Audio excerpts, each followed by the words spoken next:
The other agent that we wanted to kind of explore together is this idea of a quality assurance agent. And maybe we can lump in compliance agent here as well, because I think these kind of go hand in hand. And our friends on the legal side and the data governance side will be happy with the advancement in this space here. Agentic AI can revolutionize the campaign QA process specifically. So, not just like QAing a bunch of different things. But if we chat about like the campaign quality assurance process, they're automatically checking code, copy, links.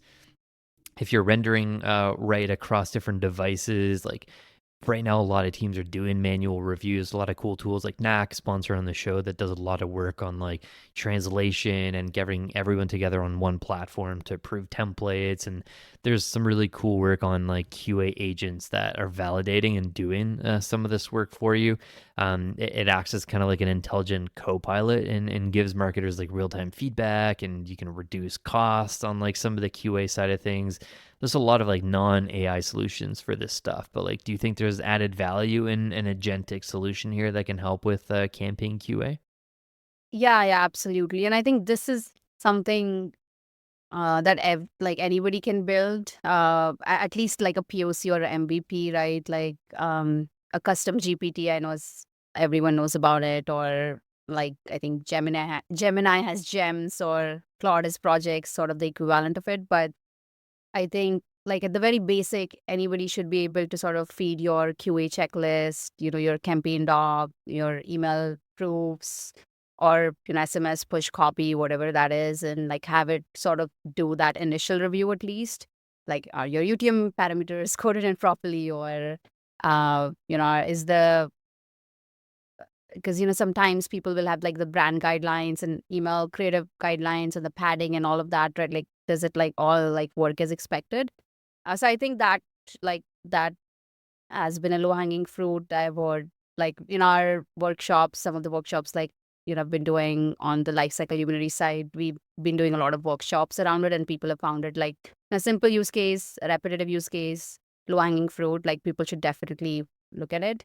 I think where the next level of the QA part, like there's two components. I think at least from a lifecycle marketing standpoint, right? There is we build all these like complex journeys. I don't think there is anything, at least the current marketing automation platforms that I've seen might have like a journey QA specific thing, right? Like here's the branching logic and all of that working as expected. So like would love to see more exploration there.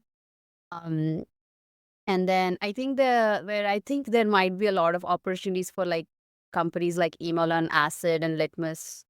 Again, this is very email specific too, but again, today, like, why do we check the rendering, right, of like emails and all these platforms? It's like, as a human, I visually check, hey, is the padding off?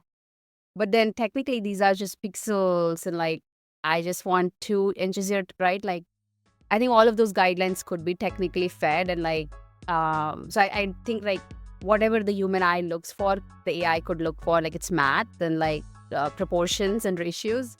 I think there is like, because today, right, like the most marketers will still send out tests to these platforms and check Yeah. how it's like rendering across iPhone. And I think that's where it'll be cool to see like how some of those QA use cases evolve there and save time. Yeah, it's a classic anxiety written practice for email marketers. Like, how's my email gonna render? And Microsoft Outlook, like, damn it, it works everywhere except for Outlook, freaking Outlook.